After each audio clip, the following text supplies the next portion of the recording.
नमस्कार, SPN9 news देख रहे हैं आप। मैं हूं आपके साथ नाज़मीन खान। शहाबुद्दीन की पत्नी हिना शहाब को क्या समर्थन आरजेडी की तरफ से अंदरूनी तरीके से मिलता हुआ नजर आएगा? क्या राजेश रंजन उर्फ पप्पू यादव को लेकर जो चर्चाएं थी कि उन पर कांग्रेस पार्टी की कार्यवाही ना करना, कांग्रेस पार्टी की तरफ से कार्यवाही ना करना, वहीं दूसरी तरफ राजद की तरफ से सिर्फ तेजस्वी यादव का बार बार विरोध करना, क्या ये दर्शा रहा है कि जहां पप्पू यादव को कहीं ना कहीं समर्थन महागठबंधन से मिलता हुआ नजर आया है, यही समर्थन हिना शहाब को भी मिलेगा?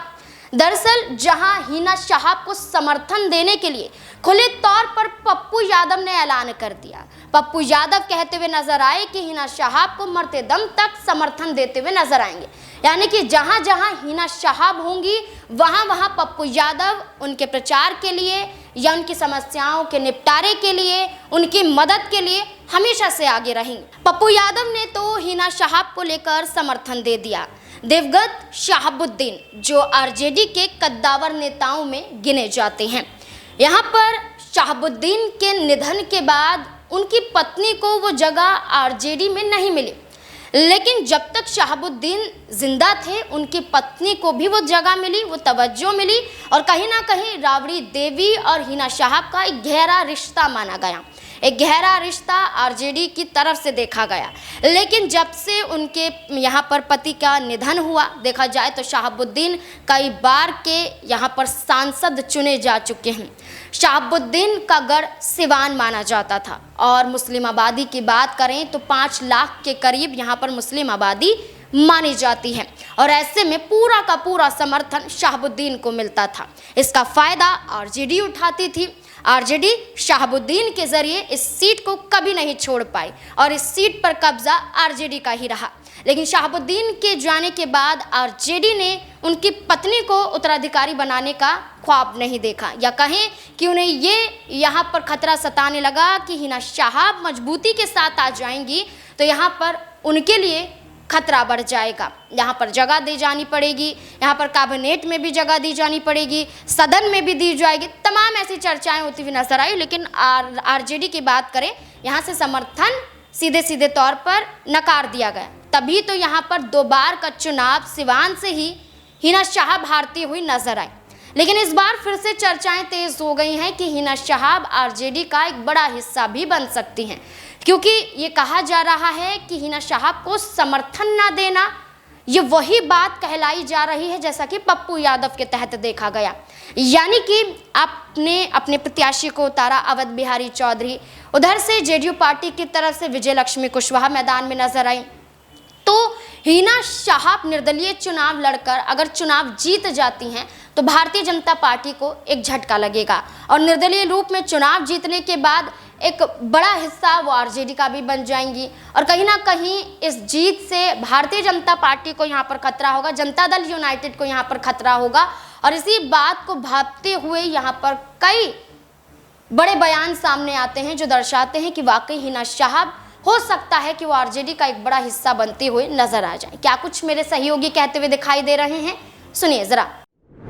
अभी का जो चुनाव है वो कहीं ना कहीं हिना साहब के पक्ष में जा रहा है, क्योंकि जिस तरीके से वो आरजेडी के टिकट पर कई बार चुनाव लड़ी लेकिन उनको हार का सामना करना पड़ा। और जब शहाबुद्दीन जो है वहाँ से सांसदी का चुनाव जीते थे उस वक्त उनके साथ राजपूत जो वोट बैंक था उनके साथ था, जो ठाकुर वोट बैंक था उनके साथ था। लेकिन शहाबुद्दीन के इंतकाल के बाद से जब उनकी पत्नी को टिकट मिला उस समय देखें तो कहीं ना कहीं वो जो वोट बैंक था वो खिसकता हुआ नजर आया रहा। अब जिस तरीके से उन्होंने आरजेडी से पल्ला झाड़ा है उसके बाद से लगातार ये देखा जा रहा है कि हर जाति धर्म से लोग जो है उनके पक्ष में बोलते हुए नजर आ रहे हैं और कहीं ना कहीं उनका साथ देते हुए नजर आ रहे हैं। और जो सिवान का माहौल है मुझे लगता है कि अभी जो समीकरण है वो पूरी तरीके से बदलते हुए नजर आ रहे हैं। आरजेडी ने भले ही यहाँ से एक बड़े चेहरे को मौका दिया है अवध बिहारी चौधरी को, लेकिन मुझे लगता है इसका कुछ खास फर्क पड़ने वाला नहीं है, क्योंकि शहाबुद्दीन का सिवान गढ़ रहा है और वहाँ पे अच्छा खासा उनका वोट बैंक है और वही कह सकते हैं उसी के बलबूते पर हिना शाह जो है निर्दलीय चुनाव लड़ रही हैं। वो जानती हैं इस बार भी कि कहीं ना कहीं मैं आरजेडी के टिकट पर नहीं भी लड़ूंगी तो शहाबुद्दीन की इतनी पहचान है कि सिवान में वो अकेले अपने दम पर चुनाव जीत सकती हैं। लेकिन यहाँ पर एक और सवाल बनता है, चर्चाएं चल रही थी कि हिना शाह आरजेडी की तरफ अपना रुख कर सकती हैं।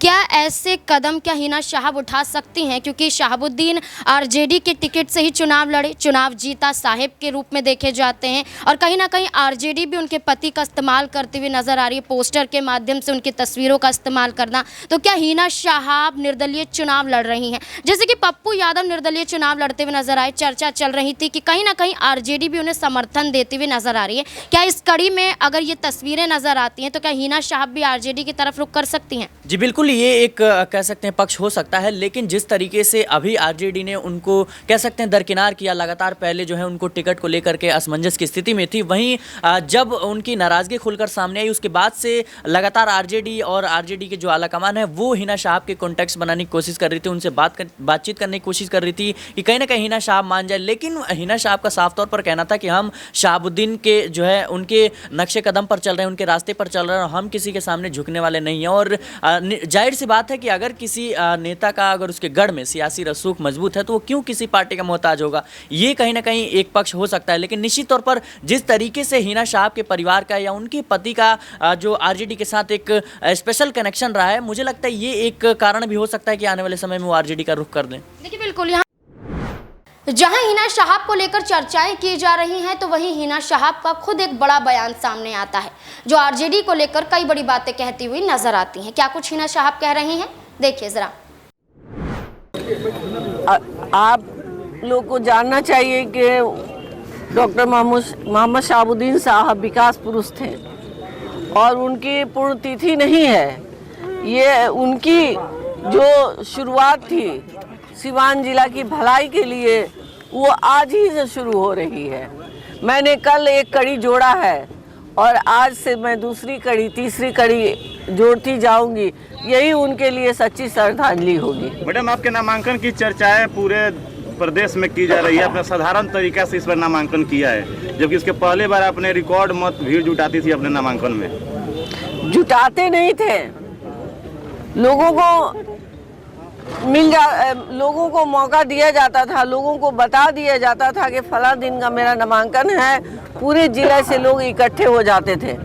आज तक हम लोगों ने एक गाड़ी भी किसी भी प्रखंड में, किसी भी गांव में नहीं भेजा है कि आप लोग मेरी गाड़ी पे बैठकर आइए, या 1 रुपया हमने तेल का खर्च नहीं दिया है। ये मेरे लिए सबसे बड़ी सौभाग्य की बात है कि लोग दिल से डॉक्टर मोहम्मद शहाबुद्दीन साहब को चाहते हैं और अपने दिल में रखते हैं। मेरे लिए भी छोटा सा अपने दिल में जगह दे रहे हैं। हिंदू विधि विधान के साथ आपका नामांकन हुआ है, इसको लेकर भी चर्चाएं हैं पूरे प्रदेश में। हमने कहा है ना कि सिवान जिला हमारा है, सबकी सोच के साथ मुझे चलना है। मुझे कोई विधि विधान नहीं था, लोगों का प्रेम था, स्नेह था, कि लोगों का अरमान था कि हमारे द्वार पे एक हाथी आए। हालांकि लोग बड़े बड़े हाथी, घोड़ा और ऊंट के साथ जुलूस निकाल कर नामांकन करते हैं, तो मेरे दरवाजे पे ये आई तो मान लिए कि वो भी तो मेरी मेहमान था ना, तो मेहमान को तो मैं मिठाई और फल खिलाऊंगी ना। आशीर्वाद मिला मैडम? बिल्कुल बिल्कुल, सभी का आशीर्वाद है, सभी की दुआएं हैं, सभी की प्यार व खलूस के साथ हम आगे बढ़ रहे हैं। कल एक खास तस्वीर देखने को मिली, लगभग 20 से 25 या 30 की संख्या में जो लोग पहुंचे थे, सब के सब तिलकधारी थे। कल मंगल था, सभी लोग अपने मजहब के हिसाब से पूजा अर्चना करके निकले थे। सब लोग मेरे लिए कर रहे हैं, आप मस्जिद में कर रहे हैं, वो लोग मंदिर में कर रहे हैं, तो मेरे लिए तो सम्मान की बात है ना। आप सबके लिए भी सम्मान की बात हो रही है कि ये सिवान हमारा एक हो रहा है, और सिवान हमारा परिवार जिस दिन एक हो जाएगा उस दिन सिवान को आगे बढ़ने से कोई नहीं रोक सकता है। मतलब विकास लंबे समय से रुका हुआ है, फिर एक बार पुकार रहा है कि एक बार फिर सिवान विकास की ओर बढ़े, क्या कहेंगे? देखिए, डॉक्टर मोहम्मद शहाबुद्दीन साहब जो आपके पूर्व सांसद रहे हैं, आज हम लोग के बीच में नहीं है, लेकिन उनकी विचार, उनकी सोच आप सबके बीच में है। और सब लोग वक्त पे ये बात कहते रहते हैं कि विकास रुकी है, विकास रुकी है। मैं कहती हूँ नहीं, जो लोग भी आए वो अपने तरीके से जो भी काम किए बहुत अच्छा किए हैं। मुझे मौका मिलेगा तो मैं भी उस काम में मैं जोड़ना चाहूँगी। अपने आप को समर्पित के लिए मैं निकली हूँ, सिवान जिला के लिए मैं समर्पित करके आगे बढ़ूँगी। क्या कहिएगा, आई हुई यहाँ पे? मैंने कहा, मैंने अपनी बातों में रखा कि इस्लामिया नगर के लोग पहले अपने रास्ते को सही करें, फिर उसके बाद अपने घर के अंदर की साज सजावट करें। मैडम, साहब का पुण्यतिथि है और आपने बड़ा बयान दे दिया है कि राजद जब साहब का नहीं हुआ तो आम लोगों का कैसे हो सकता है। अब हिना शहाब ने निर्दलीय ताल तो ठोक दी है। समर्थन में पप्पू यादव हैं, समर्थन में भीम आर्मी चीफ चंद्रशेखर आजाद भी हैं, उनके समर्थक यहां पर मौजूद हैं।